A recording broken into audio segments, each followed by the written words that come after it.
Olha, começamos com Não sei, 5. já estás a gravar? Já está a rolar. Ok, bora lá então. 5 coisas com as quais tu não... Coisas essenciais na tua vida. Antes disso, Força. deixa-me-te agradecer o convite e dizer-te que gosto desta ideia. Teres o teu próprio portfólio pessoal, tens aí o teu registro, recuperares pessoas com quem já não mantinhas algum contacto, pelo menos que era o meu caso.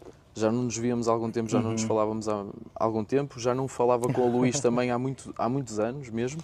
Pá, e foi uma boa surpresa e uma boa oportunidade também. Eu fico muito contente com esse feedback que é, embora eu já não veja muitas até das pessoas há alguns anos, eu estender um braço e me darem o braço de volta de maneira tão simpática e com tanta cortesia, deixa-me muito surpreendido no bom sentido, obviamente.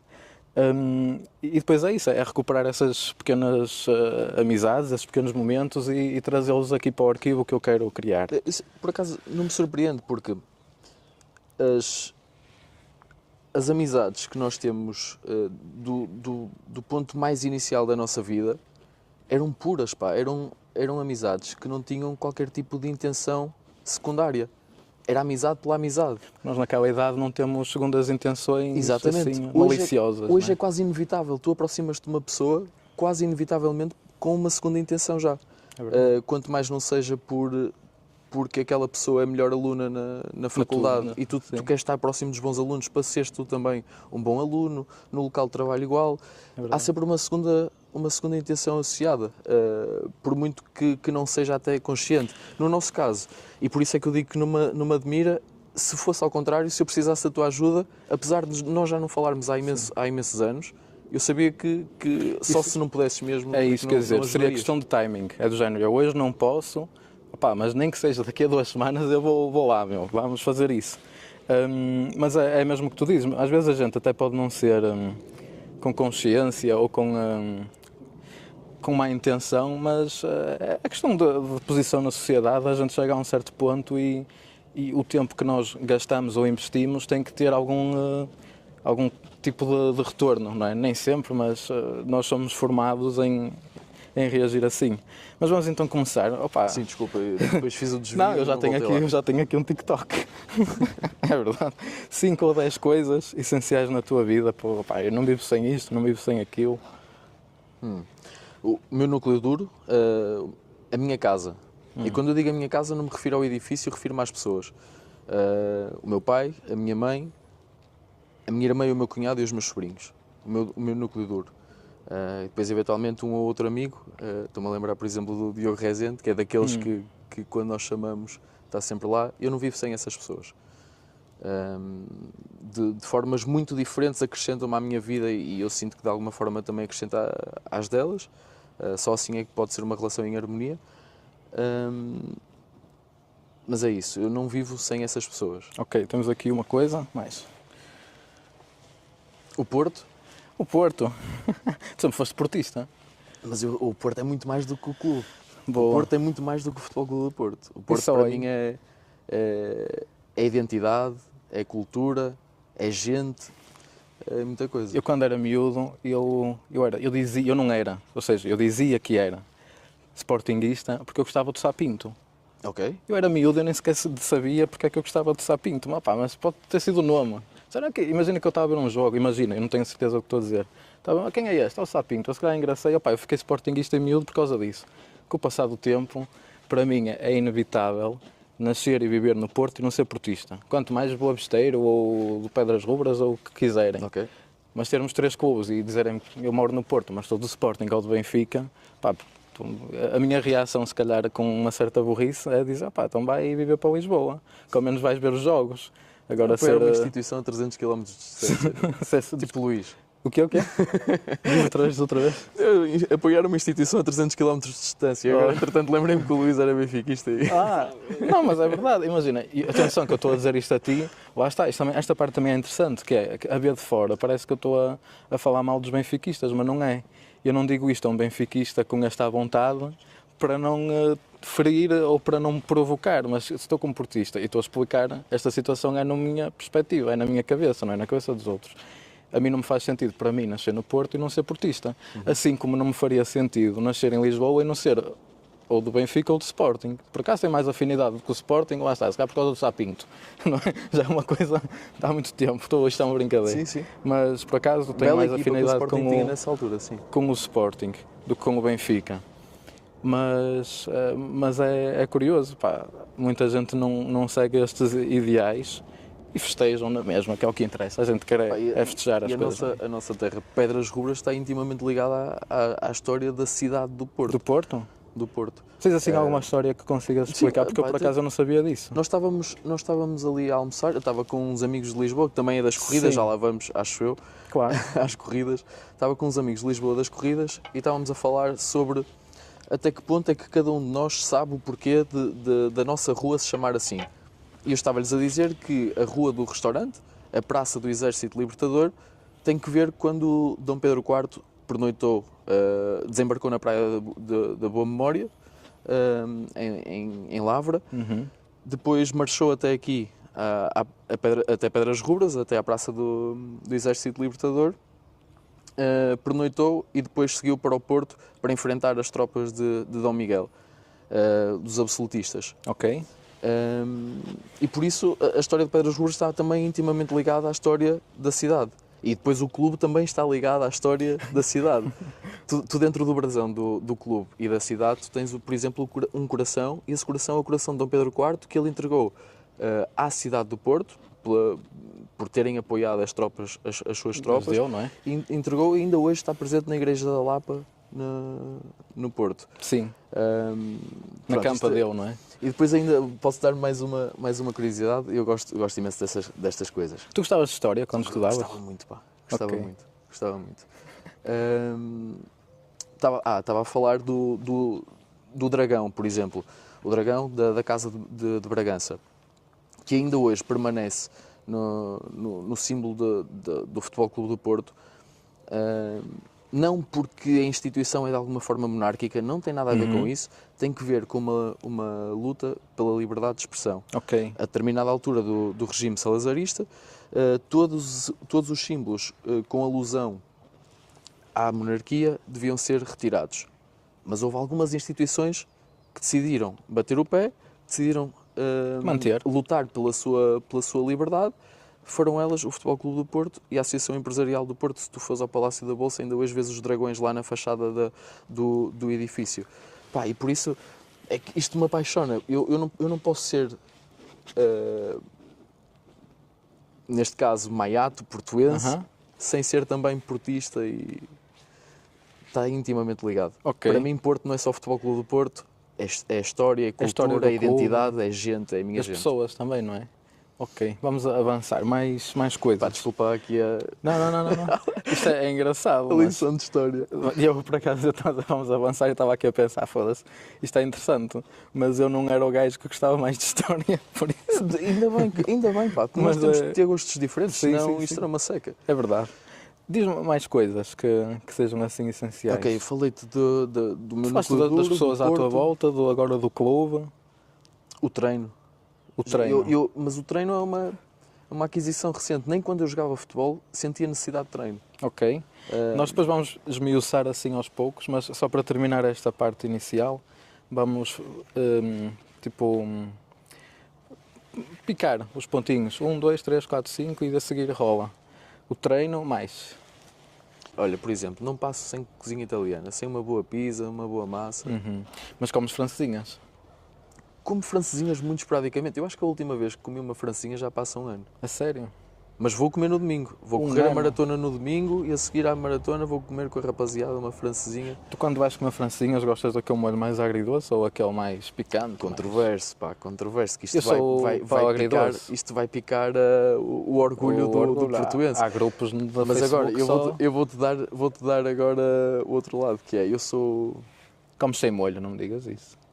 Não, pá, eu como doce. Como agridoce. Agridoce? Eu também gosto mais do agridoce. Eu vou tipo para a Póvoa ou para a Vila de Conde. Aquilo sabe-me tão bem. Em Braga tens em a Braga Taberna também. Em Braga. Mas lá está, isso é em Braga. É em Braga. Mas... Olha, e na altura em que eu bebia cerveja, tinha lá uma bela panóplia de cervejas artesanais. Sei. Olha, eu até tenho aqui uma pequena história. Eu há tempos, há tempos, isto entenda-se tipo há um mês, eu fui experimentar uma francesinha num restaurante que era o Comilão. Isto aqui não é falar bem nem mal, porque isto é questão de gostos. Eu não gostei, e eu não gostei de tal maneira, de tal forma, que eu depois, na semana seguinte, tive de comer francesinha outra vez e fui a vê-la de quando ao mestre. Porquê? Porque eu sei que aquela, pá, eu gosto, pago, fico satisfeito. E enquanto que naquela eu fui Estavas porque a queria fazer espaço com francesinha. o teu estômago. Não, fica descansado. Não, que fica tu mas para a gostas, semana. tu gostas, só não gostaste Exato. desta, mas tu gostas. Agora não para não pesar, mas para a semana não me esqueço. Pá, fui lá, é sempre uma maravilha quando eu lá vou. Agora tive aquele desgosto. Eu já não me sentia tão mal por pagar para comer já há bastante tempo. Percebo. Eu também sou dessas pessoas que é teimoso, que é do género, pá, eu gosto aqui e eu vou aqui porque sei que vou ficar satisfeito. E se te ficar chateado por Não gostei desta frasezinha. mas nem é tanto pela questão do preço. É pelo desgosto, que eu poder No custar meu caso, 30, 40 enquanto agora atleta amador, vou dar aquele força. hype de... Tens de saborear mais, não é? Aqueles pequenos cheat meals têm que ser... É isso, pá, é o gasto, é o investimento calórico. Fogo, não é tanto obviamente que também pesa. Sim. Fogo. Se pagares Estamos a pagar 30 ou 40. e não gostarmos é chato. É um desgosto, foi o que eu senti, mas tu estás a levar rigorosamente um plano alimentar. Tens aquela oportunidade para te... Pá, para exagerares um bocadinho mais. Faz parte. E não te sabe bem. É um desperdício. Não é? Mas isso é outra situação, que é, eu pessoalmente gosto de ir pelo menos uma vez por semana, pá, enfardar um bocadinho. O francesinho, ou hambúrguer, ou cerveja, o que me apetecer. No momento, pizza, também adoro pizza. Agora, uma pessoa que já esteja mais restrita, tu sabes que tens de ser mais assertivo, não é? Naqueles pequenos momentos de acertar em cheio, porque não podes desperdiçar aquela oportunidade, salvo seja, não é?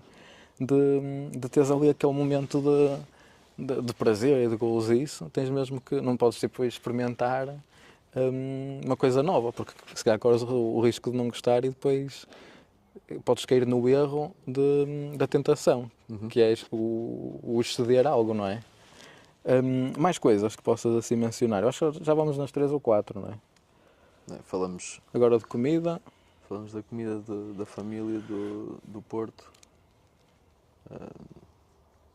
Assim, se não te lembrares de mais nada, podemos avançar, porque isto música, é mesmo só... música. Música? A música e muito tipo de música. Eu sou uma pessoa que gosta de vários tipos de música. Eu acho que gosto da música em função do momento. Ou do tipo de música em função do momento. Cada momento tem o seu tipo de música. Tu tens camisolas, por exemplo, eu já te vou explicar o porquê desta pergunta. Tens camisolas assim de bandas de música, ou de autores, ou o que seja? Tinha quando era adolescente, tinha algumas de bandas de metal e... Ok. Isso para diversificar, por exemplo, eu tenho uma camisola do Post Malone, como tenho dos Rolling Stones, como tenho do Slipknot, e tenho do Tupac, por exemplo. Ou seja, um gajo pode gostar de vários temas, mas isto até é uma coisa que nota-se mais na malta do metal e do rock e não sei o quê. Eles gostam de representar ali os Metallica e não sei o quê. Vestir a camisola é um estilo já, não é? Exato, é um estilo e notas ali uma comunidade também muito de pé firme, não é? Cabelo comprido, mas já é outro tema, eles já sabem também. Olha, isto agora caiu-me aqui a ficha, eu vou arranjar eu vou arranjar um maluco desses, ou vou tentar arranjar um maluco desses, dessa pinta mesmo. Já estás a rotulá-lo, ele depois não te aceita. Não, mas eu vou-lhe explicar porque é que ele é maluco. Os malucos, eu acho que, olha, eu te vou dizer, as pessoas mais interessantes de se falar são os malucos, porque são os que dizem as coisas mais engraçadas, muitas vezes até são os que têm mais conhecimento, porque eles pensam fora da caixa, não é? Ou seja, isto acaba por ter ali aquela pessoa que faz pensar mais. E depois às vezes por isso é que eles também são mais inteligentes ou não. Mas basicamente é isso, é uma pessoa que eu gostava até de conseguir compreender, porque é que eles usam todos o cabelo comprido, porque é que eles vestem todos de preto. Temos assim algum amigo que tenha ido... Não me estou a lembrar. Mesmo mais aqui da zona ou expressão. assim, sei lá. Aqui de pertinho, que fosse assim. Porque esta é a narrativa do teu, de fácil do teu alcance. podcast, não é? Era chegar às pessoas e eu falar de coisas que me interessem, não é? Mas não me estou a lembrar. Mas é alcançável, acho eu. E estavas a falar de música. Força. Não. O que eu te ia perguntar é, em termos de agora da tua vertente, mais... Aquilo qual é o termo que eu posso usar para para te rotular? É maratonista? É atleta? A partir do momento em que tu que é corres a distância de maratona, os 42 km, 195 metros, és maratonista. Maratonista. Sim. Agora, eu corro provas de várias distâncias, desde 10, 21 a meia maratona, Ok. 42 que é de correr, por exemplo, no domingo, há de ser a minha segunda maratona, apesar da minha primeira maratona não ter sido oficial, porque eu corri com um dorsal do espanhol, e pronto, não conta para efeitos oficiais. E depois no final do mês hei de correr uma ultramaratona, que é qualquer distância que vá acima dos 42, Ok. dos 42 km. E nesse caso há de ser 90 km no Gerês. 90 km. Eles dão um tempo limite de 16 horas. É o Carlos Sá, essa lenda do ultra running português, que está a organizar isso.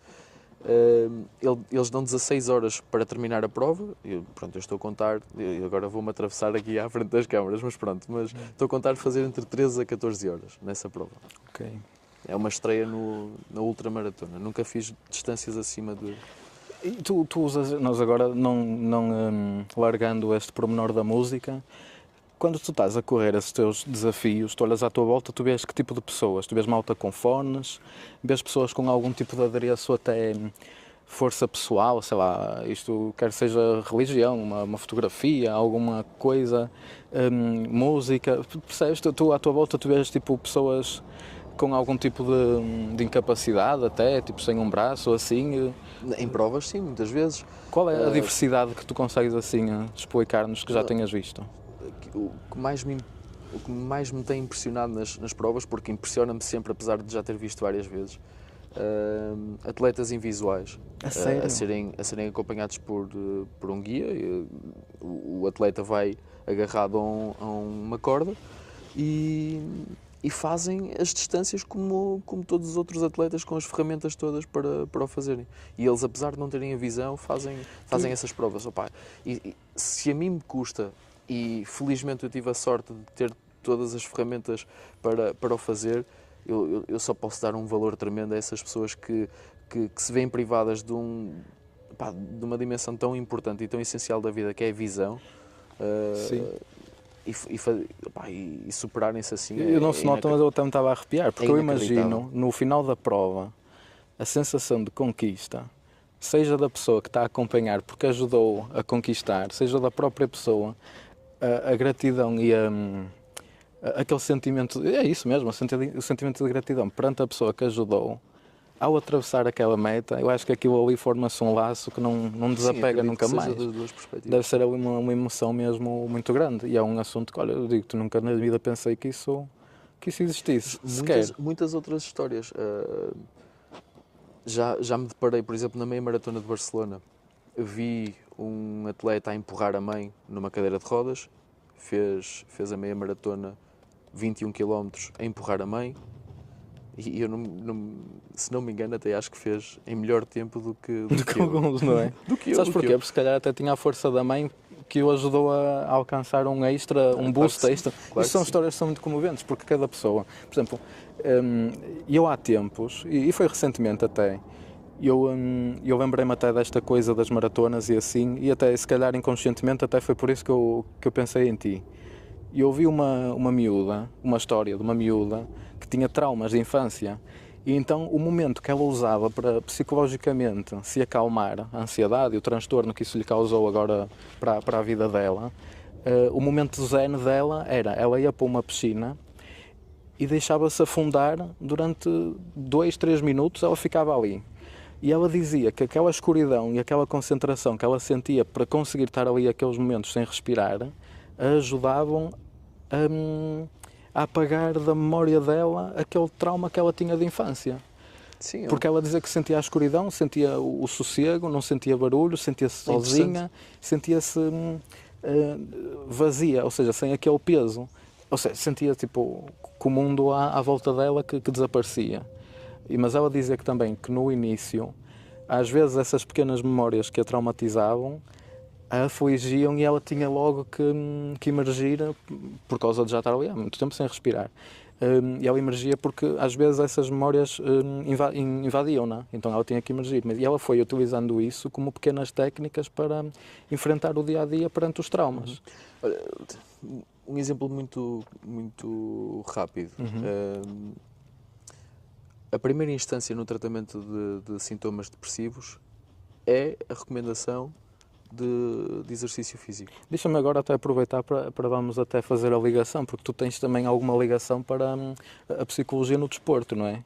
Sim, apesar da minha especialização da faculdade ser em Psicologia Clínica e da Saúde, eu sempre trabalhei no contexto da performance. Ok.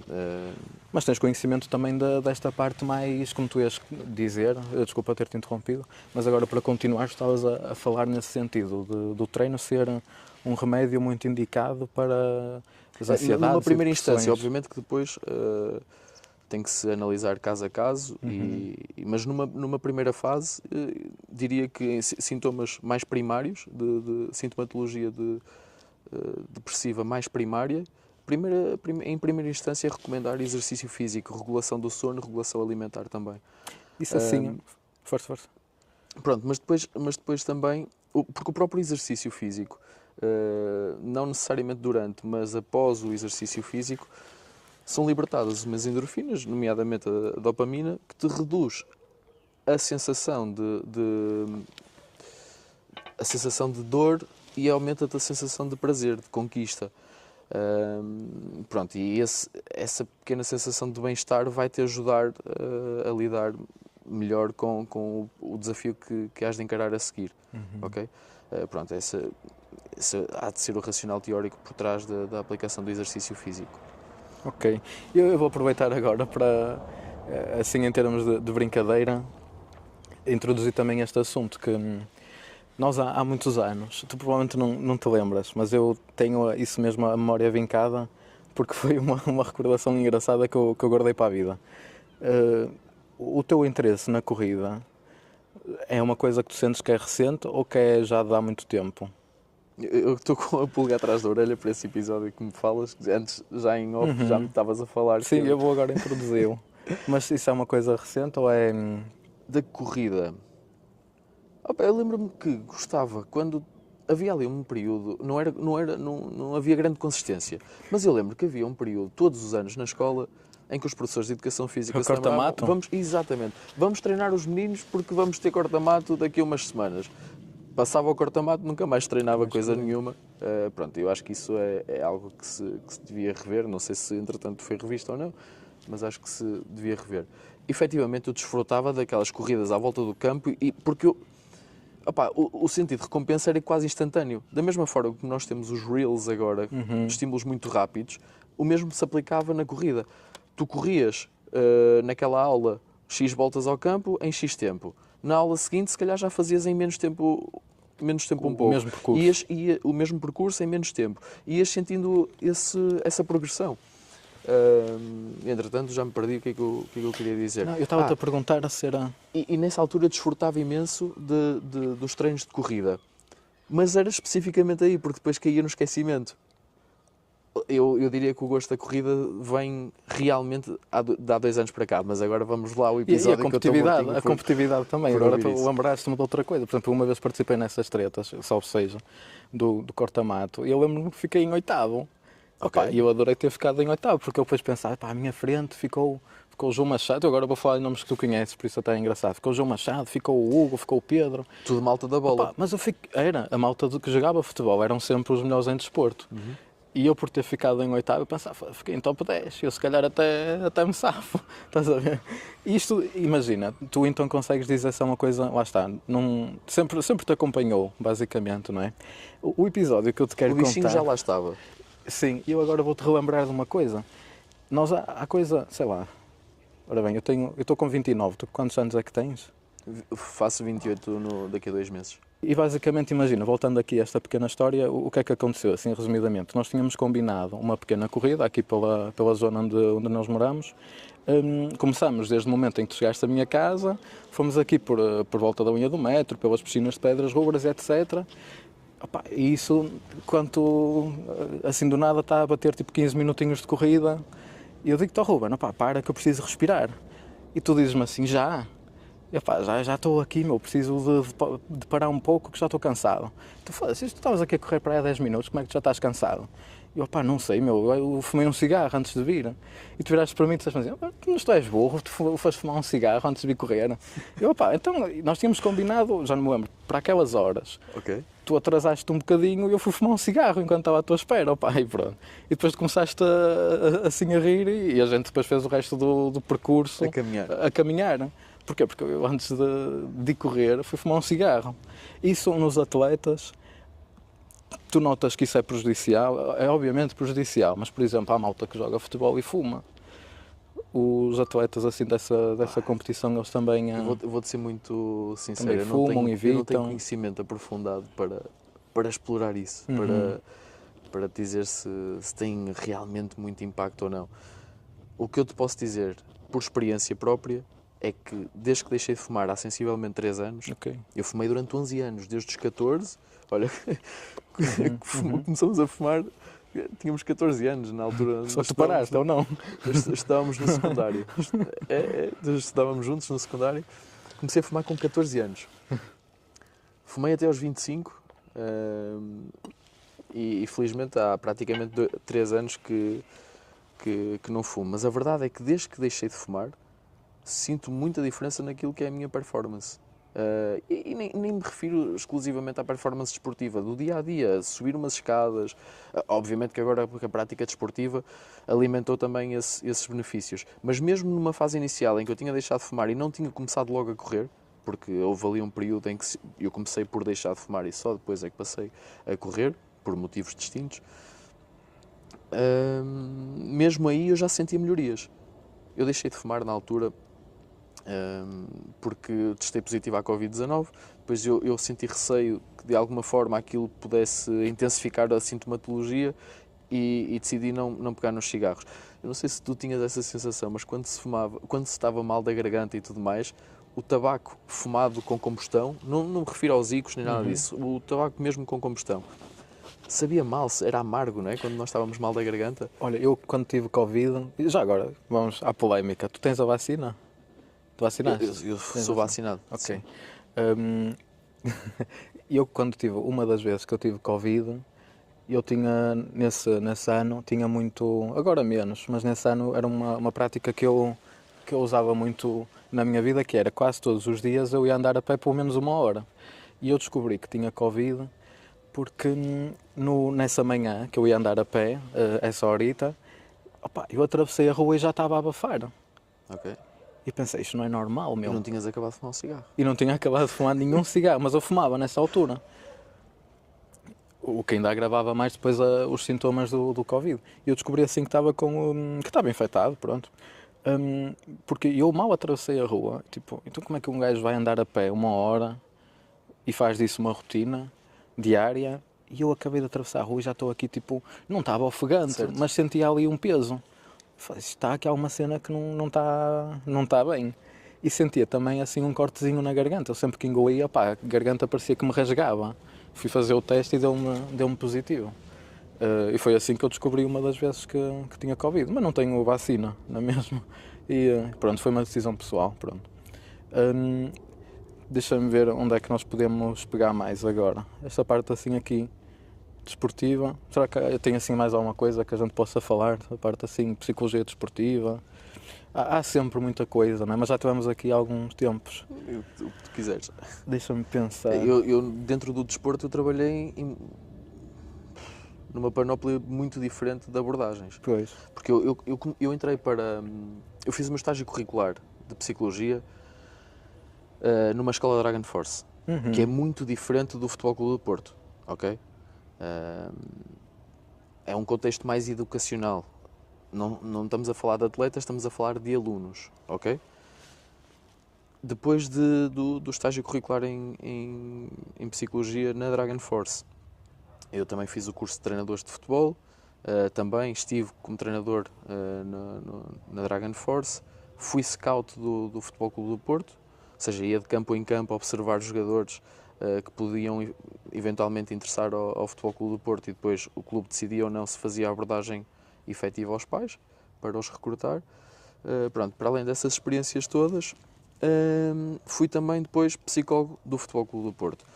Fui psicólogo de atletas, e sim atletas, de 9 anos, fui psicólogo de atletas de 13 anos, de 15 anos, já adolescentes, já com contratos, ok? E isto são realidades muito diferentes. É tudo dentro do mesmo clube, todos eles passam por estas etapas, no entanto, são abordagens muito diferentes em função da idade. Se calhar numa fase inicial mais de reconhecimento de emoções, que emoções é que eu sinto, que emoções é que o meu colega sente, ok? Se calhar numa fase inicial dos 9 anos, que emoções é que são estas que eu estou a sentir? Se calhar nos 13 anos já incorporamos aqui não só aquilo que eu sinto, aquilo que o outro sente, mas aquilo que o grupo sente também, ok? Uma perspectiva mais grupal. E depois nos 15 anos já vamos para coisas muito mais específicas daquilo que é performance. Isso já se dá quase como adquirido. Esse processo foi feito ao longo dos anos. 15 anos já falamos de coisas muito mais orientadas para aquilo que é o dia-a-dia do treino, do jogo, de lidar com agentes, lidar com os pais, com expectativas que esses atletas se tornem jogadores de futebol eventualmente. 1001 coisas, ok? Mas muito mais orientado para aquilo que é performance e o dia-a-dia de um atleta. Deixa-me perguntar então, porque, por exemplo, estavas agora a mencionar que há um leque assim até de idades, estavas a falar, por exemplo, entre os 9 e os 15, não é? E eu estou aqui a pensar que a gente aos 15 anos leva com muitas emoções novas. Ok. E tu, nesse sentido, eu suponho que tenhas também um papel fundamental para o desempenho, não é? Não se perder, ou porque o miúdo foi sair à noite, ou porque o miúdo chateou-se com a namorada. Isso existia, esses casos de, por exemplo, o jogador X, pá, o miúdo, Ruben, vê o que é que se passa. Eu não sei como é que funciona, percebes? Por isso é que estamos aqui a ter esta conversa. Mas estou a imaginar, pá, o miúdo agora no treino, anda a cabeça no ar. Tu tinhas esse papel de ir ali tentar encaminhá-lo para a produtividade? Sim, de alguma forma poderia-se tentar mitigar algum tipo de problema que nesse sentido. Deixa-me só dizer, porque eu faço esta pergunta porque imagina, se fosse agora em adultos, eu acredito, ou seja, não sei se é assim ou não, mas a psicologia assim em termos desportivos, que seja mais eles a lidar com lesões, eles a lidar com desgostos familiares ou assim, não é? Posso estar errado ou não, mas com aproveitamento escolar, não esquecer que eles são alunos. Pois, que é uma parte muito importante também da vida deles. Mesmo futuramente eles podem não ingressar pelo futebol, mas têm que se manterem... podem não ingressar pela escola. Ok.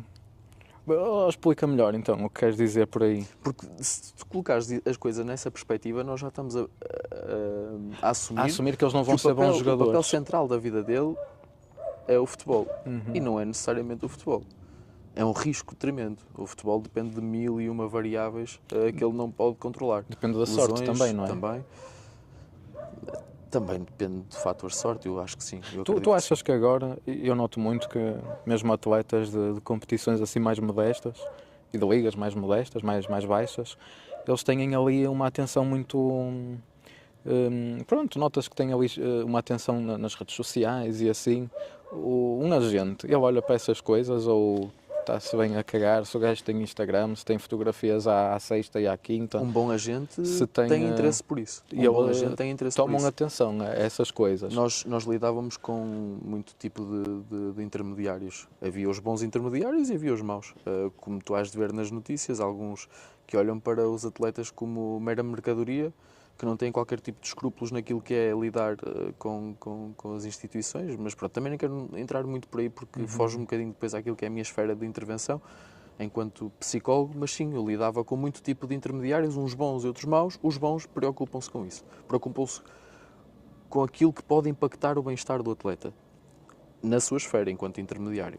Um exemplo assim mais concreto, imagina uma situação que tu tenhas tido intervenção e que tenhas tido aquele sentimento de realização, de género, pá, consegui melhorar este assunto. Que tu possas dizer. Sim, posso partilhar posso partilhar um caso, mas não sei se... Dizer que fui eu que fiz isso acho que é... Acho que nada se consegue sozinho, não é? Acho que é algo presunçoso. Mas eu posso partilhar isto, obviamente que sem partilhar nomes, não é? Claro, não é essa não é essa a intenção. E não tem nada a ver com futebol, mas eu acho que é giro também para se perceber que o psicólogo no contexto desportivo, numa instituição desportiva, tem um tipo de intervenção muito abrangente. Pode ser muito abrangente. Não necessariamente, porque depois cada clube tem a sua missão para os psicólogos, e mesmo dentro de cada clube podes ter um psicólogo para uma equipa técnica e podes ter um psicólogo numa residência. Os papéis são muito diferentes, ok? Mas pronto, para te dar um exemplo concreto, eu tive uma criança que se engasgou a comer uma laranja e depois não conseguia... ganhou aversão à laranja. E depois, por dessensibilização, fomos conseguindo. Foi uma tarefa muito gradual. Ele foi reatribuindo novos significados à laranja, a desenhá-la, desconstruí-la manualmente. Depois até começou por beber o sumo de laranja, até efetivamente voltar a comer laranjas. Isto não tem nada a ver com o desporto. Mas é um incómodo. A pessoa podia ganhar um trauma com isso. Exatamente. E a verdade é que o miúdo voltou a comer as laranjas. Mas se formos mais a fundo, isto poderia ter um impacto maior se fosse, sei lá, se fosse algum tipo de... Se fosse um alimento específico para a performance que ele necessitasse. Mas pronto, já nem eu estou a achar curioso, sabes porquê? Porque eu quando pensa nestes assuntos, pensa, opa, é isso, tipo, o miúdo aleijou-se, agora está com medo de se lesionar outra vez. Mas não, é uma história totalmente diferente. É tipo um alimento que a pessoa ganhou ali uma aflição e ganhou um transtorno, não é? E que teve que ser superado, sim, no seu contexto de vida, no desporto. E conseguiu. Exatamente. Não é? Exatamente. E é um assunto que não tem nada a ver com... Não é nada assim que eu associo diretamente até com desporto. Depois desta parte aqui mais da coisa militar, é um assunto que nós consigamos falar assim de alguma coisa, ou é uma coisa que não convém pegar muito? Podes falar, por exemplo, do teu trajeto. Imagina, vejo o Ruben no Assaca, um gajo da escola que ia dar umas corridas e não sei o quê, depois ia-te vendo nesse contexto do Dragon Force, e a gente vai acompanhando. Agora também temos essa facilidade, que é uma mais-valia das redes sociais, não é? Conseguimos perder contacto, mas ao mesmo tempo transmitir na mesma o que é que estamos a fazer, se está tudo bem e o rumo que estamos a tomar, não é? Conseguimos acompanhar dessa maneira e eu, como a gente perdeu depois um bocado aquela ligação, fiquei um bocado tipo, do nada, entre aspas, o gajo estava a aparecer aqui ligado à psicologia militar. Como é que foi que se abriu essa porta para ti? Eu quando me candidato ao Exército Português, eu não me candidatei à psicologia. Eu não ia ser psicólogo no Exército Português. Tu querias ingressar mesmo por ser militar? Numa força especial. Ok. Numa força especial, exatamente. Só que à data em que eu entrei, ou à data que me candidatei, mais ninguém com formação em psicologia cumpriu todos os requisitos para passar à próxima fase de seleção. Okay? Ou seja, o que é que iria acontecer? Ia passar uma fase de recrutamento em que não ia entrar nenhum psicólogo no Exército Português. Há 2 fases de recrutamento por ano. Numa delas não ia haver nenhum psicólogo. Sendo que haveria outros militares nas minhas condições, outros candidatos. Nas minhas condições, poderiam ir para as forças especiais, mas para a psicologia não, porque tu tens que ter formação específica da área. E entretanto, pronto, ligaram-me a explicar isso, e se eu não queria reconsiderar essa opção. A verdade é que eu, quando me candidatei para as forças especiais, era quase uma martirização. Eu estava a passar por um período algo difícil da minha vida, e eu ia-me sujeitar a um tipo de sofrimento, ou um desafio, ia-me sujeitar a um desafio não pelos melhores motivos, ok? Porque tu, para ir para uma força especial, tu tens que querer realmente ir para uma força especial e não quereres fugir de alguma coisa, senão a coisa pode correr mal. Podes estar, em última análise, a incorrer os teus camaradas em risco, ok? E aceitei sem pensar duas vezes. Assim que me ligaram, aceitei sem pensar duas vezes. Falei com a minha família ficou muito mais descansada, muito mais feliz. Vou dar continuidade àquilo que tem vindo a ser o meu processo na psicologia. E pronto, e felizmente tomei essa decisão. Sou muito feliz neste momento. Eu acho que nunca fui tão feliz em 28 anos de vida. Acho que nunca passei uma fase tão feliz como a que estou a atravessar agora. Olha, nós depois, eu vi na tua conta do Instagram que tu tens ali 50% homem de ferro. Explica-me. Não, isso foi uma prova que eu fiz. Foi uma prova que eu fiz em novembro de 2023, que é o Half Ironman. Por isso, daí os 50% e não, efetivamente, um homem de ferro. Mas porquê? Fizeste só 50% da prova? Não. Há dois tipos de prova. No mesmo dia tens o Ironman e tens o Half Ironman. O Half Ironman é um triatlo. Tu começas por um percurso de 1900 metros de natação em águas abertas, no Mar de Cascais, na Baía de Cascais. Depois fazes a transição para a bicicleta, pedalas 90 km e depois de pedalar os 90 km corres 21, que é meia maratona. O Ironman é nada mais, nada menos que o dobro disto.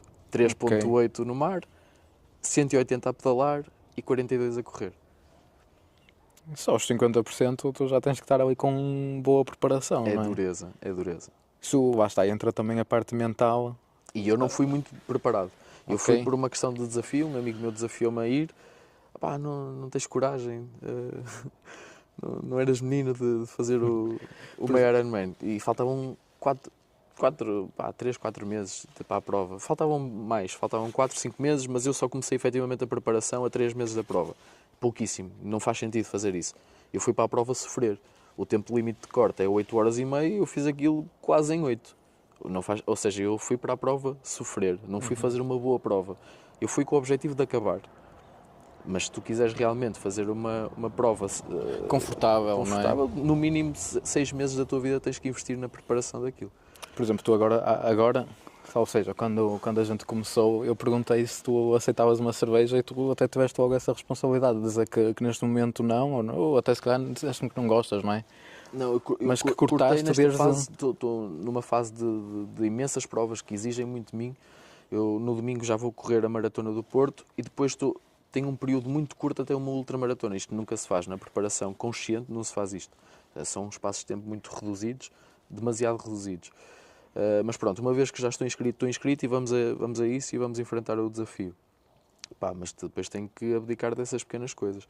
Eu ontem à noite fui sair, bebi água, bebi Red Bull, Red Bull, só isso. Olha, isso é um assunto que até posso, acho que até é ideal falar contigo. Eu tenho, não é preconceito, mas é, como é que se diz? É muita reticência, ou seja, eu fico muito reticente perante bebidas que agora são muito facilmente, vês qualquer pessoa a beber isso, por exemplo, Red Bulls, essas bebidas novas, as Prime e assim. Qual é a tua opinião disso? Porque, por exemplo, eu bebidas energéticas não bebo. Bebo café, bebidas energéticas não bebo de todo. Não é por não gostar do sabor ou porque eu tenho alguma coisa contra, é porque acho que o efeito que aquilo faz em mim, deixa-me mais acelerado, mais ansioso. É esse o objetivo da bebida. É aquilo bombar-te, não é? Exatamente, aumentar o ritmo cardíaco. Qual é que é a mais-valia nesse sentido? Porque depois depende do contexto, não é? Porque se eu estiver numa...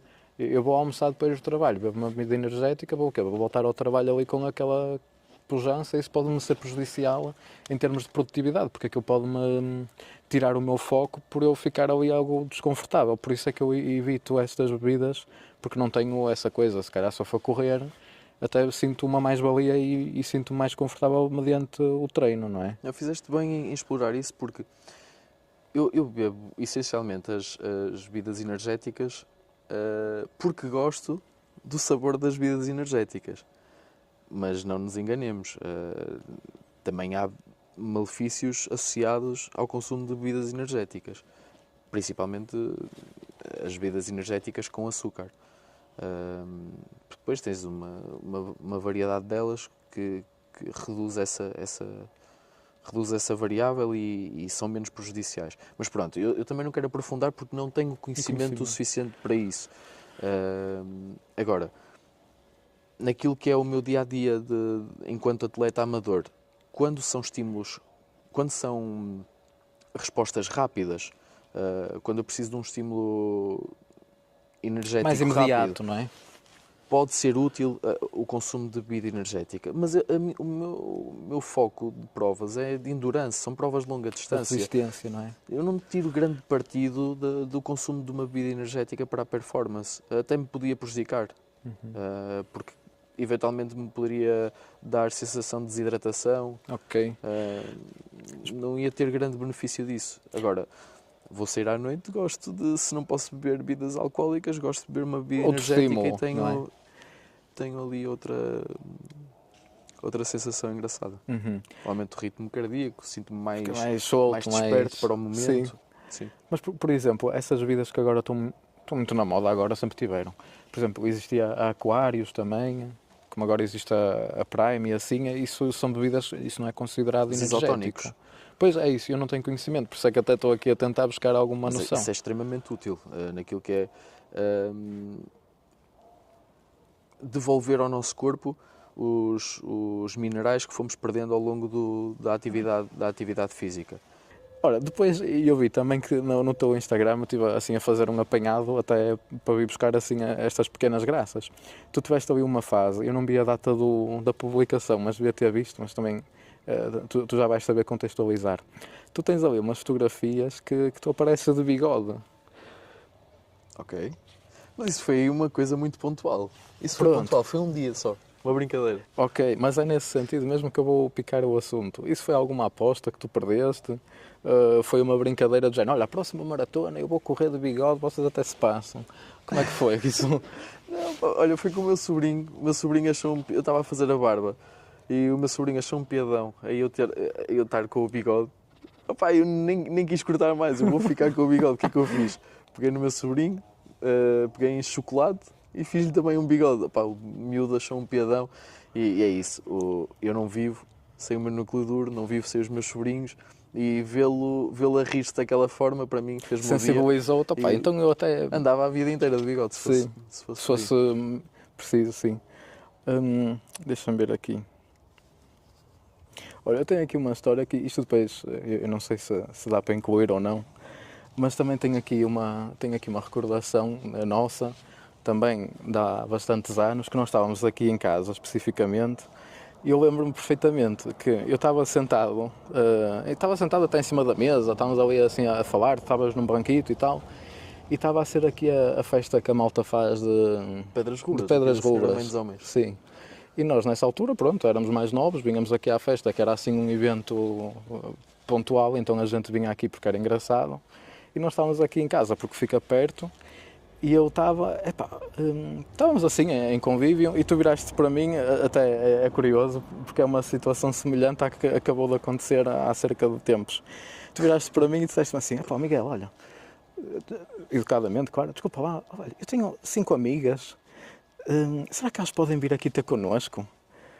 E o Ruben, desculpa lá, eu não gosto muito de meter malta assim que eu não conheço aqui em casa, porque é um espaço assim privado, não me leves a mal. Mas eu prefiro dizer que não. E tu, tipo, na boa, pronto, é só para ser, porque elas estão aqui perto por causa da festa, elas davam aqui um saltinho e tal. Nem de propósito, passam tipo 5 minutos e eu estava, Ruben, olha, esta miúda, acho que é das pessoas mais bonitas que eu já vi na vida, só que eu não conheço lado nenhum, mas olha, a miúda chama-me a atenção como caraças. E tu viraste para mim e disseste-me assim, mostra lá, não sei o quê. E eu mostrei-te, e tu, não sei quantas. Olha, sabes as amigas que eu te estava a perguntar? Tu não a conheces porque tu não quiseste. Eu fiquei com uma carapuça de tal tamanho que eu ao dia de hoje, passado não sei quantos anos, eu ainda tenho isto aqui. Foda-se, a sério. Eu fiquei parvo no momento. Se calhar, eu não tenho a recordação a esse ponto, mas eu se calhar no momento até disfarcei. Mas fiquei ali de género, foda-se, eu às vezes também perco por ser... Mas depois é uma história só engraçada que eu tinha aqui. Estou a perceber, tu agora deixaste a minha rapaziada entrar hoje cá. Se calhar, deixa cá ver. Olha, pode ser desta. Pode ser, não. Mas é engraçado, eu lembrei-me logo disto quando estava aqui a ver estas tretas. Psicologia desportiva, qual é o teu foco, a tua mentalidade no momento? Tem que antecipar todos os cenários possíveis e imaginários, porque tudo isso pode impactar a minha prova e a minha performance. Tem que antecipar tudo e mais alguma coisa, seja a lanterna, porque nós vamos começar às 6 da manhã, seja a lanterna, ou seja, se tem ou não carga suficiente para o tempo que eu vou usar dela, a nutrição, o que é que eu vou comer e em que momentos é que vou comer, se eu me estiver a sentir de determinada forma o que é que eu posso comer ou de outra forma o que é que eu posso comer, porque mesmo o plano não é rígido, vai depender das sensações do momento, de como eu me estiver a sentir no momento, o sono, há muitas variáveis que tenho que antecipar. Pronto, e vai ser um desafio também, uma aprendizagem nesse sentido. Vai ser a minha primeira ultra em competição. Mas para o ano o desafio ainda há de ser maior. Para o ano eu gostava de fazer a Nacional 2 a correr. Fica já aqui registado. Qual é que é a coisa da Nacional 2? Qual é o... Começar em Chaves e acabar em Faro a correr. Em quanto tempo? Isso são, isso são outros 500. Eu tenho que ver como é que estou. Step by step, não é? Uma coisa agora, quando vem chegar, um desafio. Quando chegar mais ou menos, eu diria a fevereiro, vejo em que tempos é que posso fazer a Nacional 2, mas quero muito completar esse desafio. Gostava de fazer Portugal de norte a sul a correr. Se é em 10 dias, se é em 15, isso depois logo se vê. Eu quero-te deixar também essa nota de desejar boa sorte, tanto agora para o dia 30 de novembro, quanto para o ano, que corra bem e cada vez melhor. E, eventualmente depois até podemos marcar para vir aqui contar a história, se for ou seja, um desafio do início ao fim que dura X dias, depois até podemos combinar um dia mais tarde e fazer um apanhado só sobre isso, não é? Aconteceu-me isto, desafiei-me perante esta situação, ou o que seja, mas depois devemos de lá chegar, se a vida assim nos permitir. Eu gosto de terminar sempre com pelo menos 3 agradecimentos, que acho que a gratidão é uma coisa fundamental na nossa vida. Gosto de fechar o assunto sempre com esta menção: estou grato a isto, àquilo e àquilo outro. Ok. À tua sensibilidade, de reconheceres que é importante recuperar aquilo que é a trajetória dos teus. Acho que é importante haver pessoas assim, com esse tipo de sensibilidade, de valorizar as pessoas que foram tendo ao longo da vida e de não as deixar escapar durante muito tempo. Que é que eu sou mais grato neste preciso momento? Não, pode ser no geral. Em contexto, a minha intenção é mesmo essa.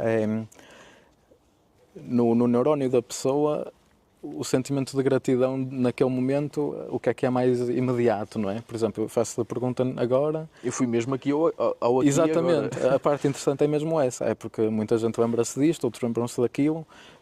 Percebes? É mesmo esse momento que é engraçado de depois ter um registro de diferentes mentes.